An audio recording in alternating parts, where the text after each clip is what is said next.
Hello guys, तो आज मैं बात करने वाला हूँ ड्रैगन बॉल सुपर की न्यू मांगा की विलियन मोरो द प्लैनेट ईटर के बारे में। तो गाइस, इसकी कहानी जितनी ही मिस्टीरियस है उतनी ही उसकी पावर्स भी है, लेकिन इसके बारे में हमें अब तक इतनी चीज़ें पता लग ही चुकी है कि हम थोड़ा बहुत इसकी एबिलिटीज़ के बारे में और इसकी बैक स्टोरी के बारे में जान पाएंगे।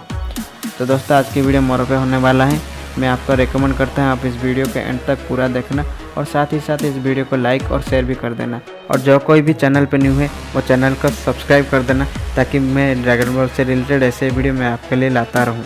तो चलिए दोस्तों, वीडियो को शुरू करते हैं।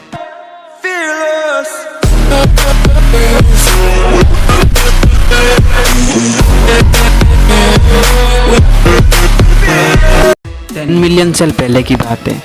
हमें ये देखने को मिलता है कि बहुत सारे मीटियोर से सुप्रीम काय के प्लैनेट पर अटैक किया जा रहा होता है। पहले तो सुप्रीम काय उन मीटियोर्स को डॉज कर लेते हैं, लेकिन उनकी एनर्जी ख़त्म होने के कारण उनको बहुत ही ज़्यादा दिक्कत हो रही होती है। तभी एकदम से एक बड़ा सा मीटियोर ग्रैंड सुप्रीम काय के ऊपर आकर गिर जाता है और ऐसा लगता है उस मीटियोर ने ग्रैंड सुप्रीम काय को क्रश कर दिया है। सब सुप्रीम काय चिल्लाते ग्रेट लॉर्ड ऑफ लॉर्ड्स, और जैसे ही उन्हें लगता है कि उस मीटियोर ने ग्रैंड सुप्रीम काय को ख़त्म कर दिया है, तभी हमें देखने को मिलता है कि ग्रैंड सुप्रीम काय उस मीटियोर का अपने ऊपर की तरफ पुश कर रहे होते, वो भी सिर्फ और सिर्फ अपने पावर्स का यूज करके। दोनों सुप्रीम काय बहुत ही ज़्यादा थके हुए, डरे हुए और हारे हुए लगते हैं। साउथ सुप्रीम काय बोलते हैं कि विश्वास नहीं हो रहा है कि हम पर मीटियोर से अटैक किया जा रहा है। तभी वो दोनों ऊपर की तरफ देखते हैं और हमें देखने को मिलता है कि उन पर अटैक करने वाला शख्स और कोई नहीं बल्कि मोरो होता है। मोरो अपने हाथों को एक्सटेंड करते हुए उन मीटियोर्स के बीच में एक बड़ा सा मीटियोर के ऊपर खड़ा हुआ दिखाया जाता है, जो अपने अराउंड हर चीज़ को वेपन की तरह यूज कर रहा होता है। मोरो स्माइल कर रहा होता है और अपने हाथों को एक अननोन प्लैनेट के ऊपर पॉइंट करके उस अननोन प्लैनेट पर अपने सारे पावर्स को कॉन्सेंट्रेट कर रहा होता है। और मोरो के ऐसा करने से उस प्लैनेट की हर life form like animals, plants, वो सब अपने लाइफ खोने लगते हैं और धीरे धीरे करके उस प्लैनेट की हर लाइफ फॉर्म ख़त्म हो जाती है। मोरो उस सारी एनर्जी को इकट्ठा करके उस एनर्जी को इतना छोटा बना देता है कि वो उसके हाथों में आ जाए। तभी ग्रैंड सुप्रीम काय चिल्लाते हैं इसने एक और प्लैनेट को ख़त्म कर दिया है। उसके बाद दिखाया जाता है कि मोरो उस सारे की सारी एनर्जी को खा जाता है और पहले से भी ज़्यादा ताकतवर बन जाता है। उसके ताकत से सुप्रीम काय भी हिल जाते हैं। मोरो एक ऐसा शख्स है जो प्लैनेट को खाने की क्षमता रखता है। उसने आज तक न जाने कितने प्लैनेट का एनर्जी को खा गया होगा। उसके पास अलग अलग तरह की मैजिकल पावर्स भी है। सुप्रीम काय बोलते हैं कि उसके पावर्स ऐसे ही बढ़ते रहे तो हम कुछ नहीं कर पाएंगे। तभी ग्रैंड सुप्रीम काय बोलते हैं कि अब वक्त आ गया है कि उस पावर से यूज करने का, जो कि वो सारे सुप्रीम काय से छुपा के रखे हुए थे, क्योंकि वो अटैक बहुत ही ज़्यादा खतरनाक था। उसके बाद वो एक एनर्जी बना के मोरो के ऊपर अटैक कर देते हैं, जिसके वजह से मोरो की सारी मैजिकल पावर्स सील हो जाती है। और उसके बाद गैलेक्टिक टाइम पेट्रोल वाले आकर मोरो को पकड़ लेते हैं और इस अटैक से ग्रैंड काय के पास उतनी भी एनर्जी नहीं बचती कि वो खड़े भी हो पाए। गैलेक्टिक टाइम पेट्रोल वाले मोरो को प्रिजन में डाल लेते हैं। उसके 10 मिलियन साल बाद मोरो प्रिजन से भाग जाता है, लेकिन अब ये सवाल उठता है कि जब वो 10 मिलियन साल तक जेल में था तो अचानक वो जेल से भागा कैसे।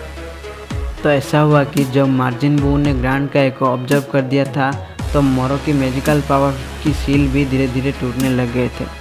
और जब धीरे धीरे करके मोरो को उतनी ताकत मिल गई कि वो जेल से भाग सके, तो वो प्रिजन तौर पर भाग गया।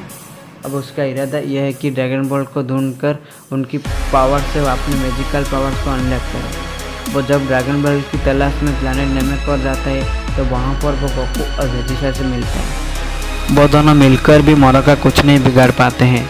मोरो उन दोनों की एनर्जी को ऑब्जर्व करके वो बूढ़े से जवान हो जाता है और वो लगभग गोकू और वेजिटा को मार ही देता है। लेकिन मोरो उन दोनों को छोड़कर ड्रैगन बॉल की तलाश में चला जाता है। और जब वो लास्ट ड्रैगन बॉल को भी ढूंढ लेते हैं, तभी मोरो की विश मांगने से पहले ही मार्जिन बू आ जाते हैं और उन दोनों के बीच में फाइट होती है। और मार्जिन बू मोरो पर भारी पड़ रहा होता है, क्योंकि उसके पास भी मैजिकल पावर्स होते हैं और उस वक्त मोरो की मैजिकल पावर्स लॉक्ड थी, तो इसलिए वो कुछ नहीं कर पाता है। और तभी हमें देखने को मिलता है कि पूरा आसमान काला हो जाता है। गैलेक्टिक पेट्रोल के मेंबर ने ड्रैगन बॉल की मदद से पोरुंगा को बुलाया हुआ होता है। वो जख्मी होता है और वो पोरुंगा को बोलता है कि उसको रिकवर कर दे। तभी मोरो उस गैलेक्टिक पेट्रोल के मेंबर को बोलता है कि पोरुंगा से विश मांगे कि मोरो की सारी ताकत उससे वापस मिल जाए, और उसने भी डर के वो विश मांग लिया। और तभी मोरो की उसकी सारी पावर्स वापस मिल जाती है और मोरो तभी उड़ के उस मेंबर के पास पहुंच जाता है और उससे पहले कि वो तीसरी विश मांगता है मोरो उसे मार देता है। और मोरो तीसरी विश मांगता है कि उसके जितने भी साथी कैद में है और प्रिजन में है उन सबको आज़ाद कर दे, और करूँगा ये विश भी पूरी कर देता है। मोरो इतना ताकतवर हो जाता है कि उसे गोकू, वेजिटा एवं मार्जिन बू भी पूछकर कुछ नहीं कर सकता है। मोरो ये डिसाइड करता है कि नेमेक की जितनी भी एनर्जी है उन सबको वो खा दे, और इससे पहले कि गोकू और वेजिटा को कुछ हो जाता वो वहाँ से निकल जाते हैं और मोरो नेमेक की एनर्जी को खा जाता है। उसके बाद मोरो अपने साथियों को पूछता है कि कोई और प्लैनेट है क्या जिसे मैं खा सकूं। तभी उसके साथी बोलते हैं जी हाँ, और भी प्लैनेट है जिन्हें आप खा सके। तो मोरो और उसके साथी निकल जाते हैं प्लैनेट की तलाश में, और उनका अगला निशाना है प्लैनेट अर्थ।